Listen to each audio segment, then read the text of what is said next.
Olá pessoal, tudo bem? Então vamos aqui dar continuidade ao nosso curso, tá ok? Na nossa unidade 3. E a nossa unidade 3 vai falar justamente sobre evolução. Bom, para a gente falar de evolução, o primeiro passo que nós temos que saber é que evolução trata-se de uma teoria, tá ok? A teoria, ela busca responder alguma pergunta. Se ela for comprovada, atestada pelo método científico, ela se torna lei, ela se torna com um maior know-how científico.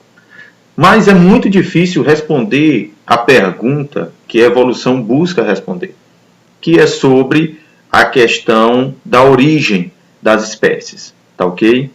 Assim como a evolução, temos outras teorias que buscam responder também essa pergunta. A primeira delas é o criacionismo, né, que é a mais conhecida, mais popularizada. Afirma que o Deus Criador criou todas as espécies, beleza? Tem uma linha do criacionismo chamada fixismo, que ele afirma justamente isso, que Deus criou todas as espécies, mas o fixismo, particularmente, ele defende que essas espécies permanecem inalteradas no decorrer do tempo, beleza? Eles não, segundo o fixismo, nenhuma espécie sofreu nenhuma alteração no decorrer do tempo. Nós temos também o espontaneísmo, que defende que os seres vivos se originaram de matéria inerte em condições especiais. O espontaneísmo ele vem de encontro muito à ideia da teoria abiogênica, tá certo? Que diz que a vida surgiu a partir de matéria bruta, né? Então, as duas são similares. Nós temos a teoria evolucionista, que ela estuda a origem das espécies e as modificações sofridas ao longo do tempo. E nós temos também o chamado design inteligente, né? Que é baseado na afirmativa de que as características do universo, dos seres vivos, são explicadas por uma causa inteligente no plano de fundo, tá certo? E não por um processo não direcionado. Então, o design inteligente ele busca unir e, na verdade, explicar o que existe de lacuna no criacionismo e no evolucionismo. Tenta fundir as duas teorias para explicar a origem das espécies, a origem dos seres vivos, tá certo? Com as questões ou os fatos, né, levantados pelo evolucionismo, mas também explicando que esses fatos ocorreram com uma ordem intencional, no caso do Criador, que é Deus. Vamos seguindo aqui. Bom, mas falando especificamente da teoria evolucionista, nós temos dois rapazes aqui que muito contribuíram para o desenvolvimento da ideia. Nós temos aqui Lamarck e Darwin, tá certo? Lamarck, cientista francês, ele defendia o seguinte, a lei do uso e do desuso, né? Ele explicava, ou ele defendia em sua hipótese, que uma espécie, ela se utiliza para determinados fins, se utiliza de um determinado membro para executar alguma atividade, para sua sobrevivência, e a partir do uso desse membro, esse membro pode desenvolver-se evoluindo, ou se não utilizar, vai se regredir até ficar inativo, né? E essas características, elas eram passadas, segundo Lamarck, de geração para geração. Aqui nós temos uma figura, né, bem simbólica, afirmando a ideia de Lamarck, né, ou o que Lamarck defendia. Por exemplo, essa girafa, segundo Lamarck, elas não possuíam pescoços longos, ok? E com a necessidade de se alimentar de folhas no topo de árvores, ele foi esticando o pescoço, esticando, até chegar ao topo das árvores. E essas características elas foram sendo passadas de geração para geração. Já Darwin defendia o seguinte. Darwin afirmava que as diversas formas de vida surgiram de ancestrais comuns, por modificações na descendência. Ele também defendia que o mecanismo de modificação de todas as espécies é a seleção natural, e que indivíduos de uma mesma espécie apresentam variações, né? Darwin era um naturalista britânico e através de suas expedições, né, naquele grande navio, no Beagle, né, ele pôde agregar argumentos para defender a sua hipótese, a sua teoria, né? Ele publicou o livro Origem das Espécies, que foi um livro que repercutiu e ainda hoje repercute muito, né? Em estudos que ele desenvolveu principalmente na ilha de Galápagos, tá ok? Ele também afirmava que organismos com variações favoráveis às condições do ambiente onde vive têm maior chance de sobreviver e deixar descendentes férteis. Assim, ao longo de gerações, a atuação da seleção natural sobre os indivíduos melhora ou mantém o grau de adaptação deste ao meio. Bom, voltando ao exemplozinho da girafa, o que Darwin afirmava era mais ou menos isso daqui, que sempre existiram girafas de pescoço longo e girafas antigamente existiam girafas de pescoço curto. Só que a grande questão aqui foi a seguinte: os alimentos ficaram restritos ao topo das árvores. Sendo dessa forma, somente as girafas de pescoço longo conseguiram sobreviver. As de pescoço curto morriam por falta de alimento, né? Então, essa é uma teoria uma base chamada seleção natural, que é muito defendida dentro da teoria evolucionista.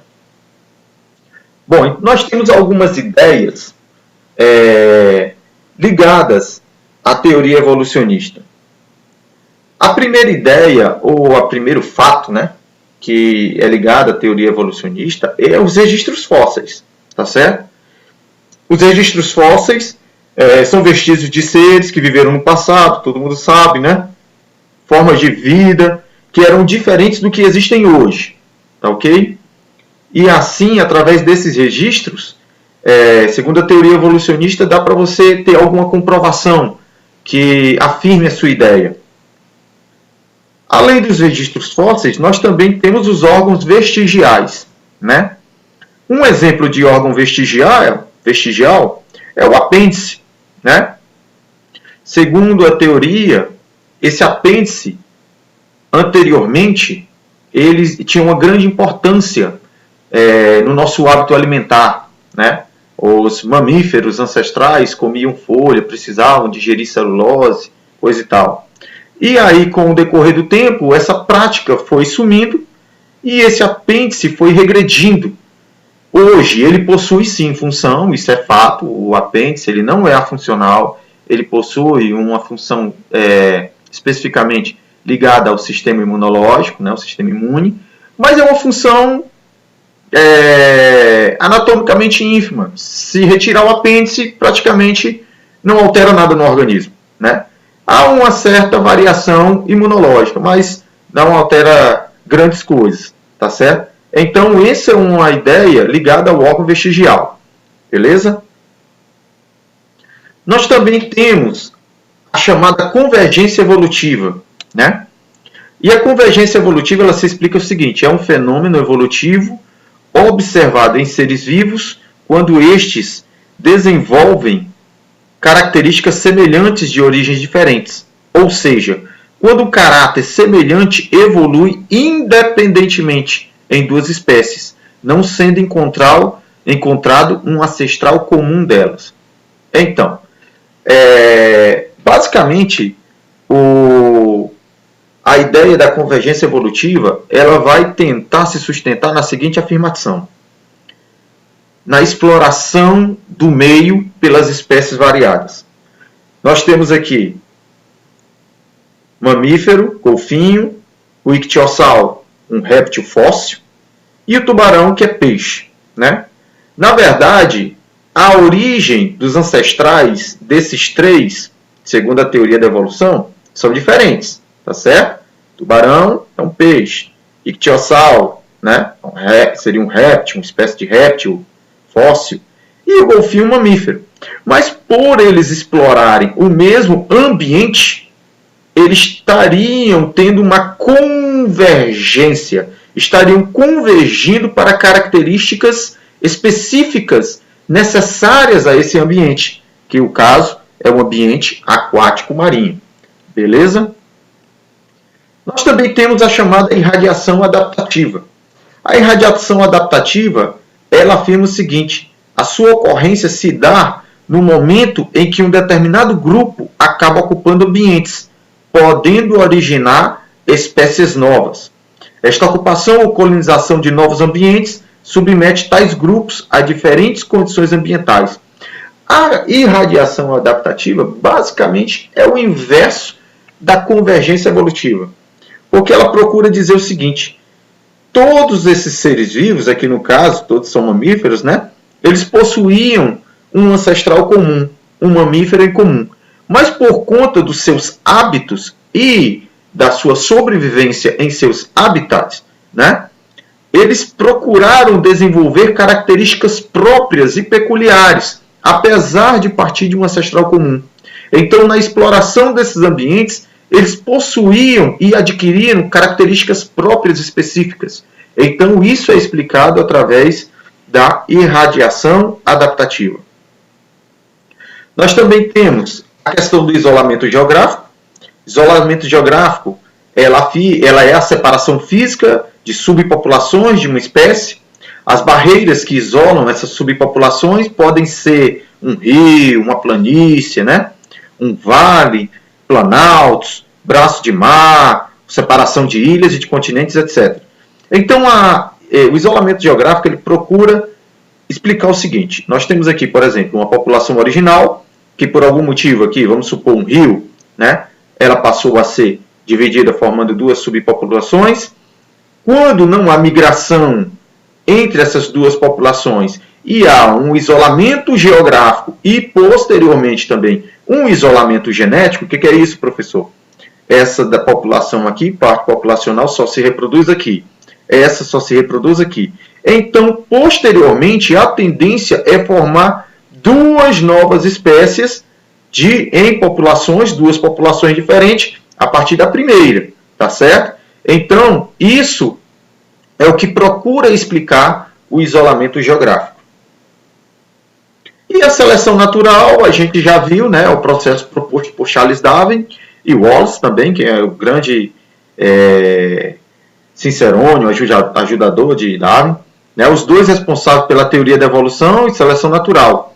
Ele afirma também que a alta fecundidade e a recorrente competição pela sobrevivência em cada espécie geram pressuposto para esse processo, né? A seleção natural, segundo eles, contribuía e muito, e ainda contribui para que espécies mais adaptadas, né, pudessem sobreviver. Não é a questão do mais forte ou do mais fraco, mas sim espécies mais adaptadas ao meio. Beleza? Então, é isso aí. Esse é o final do nosso curso. Foi um prazer muito grande estar com vocês. Espero que vocês tenham entendido todos os conteúdos e estejam satisfeitos. Muito obrigado pela oportunidade. Que Deus abençoe. Um grande abraço em todos.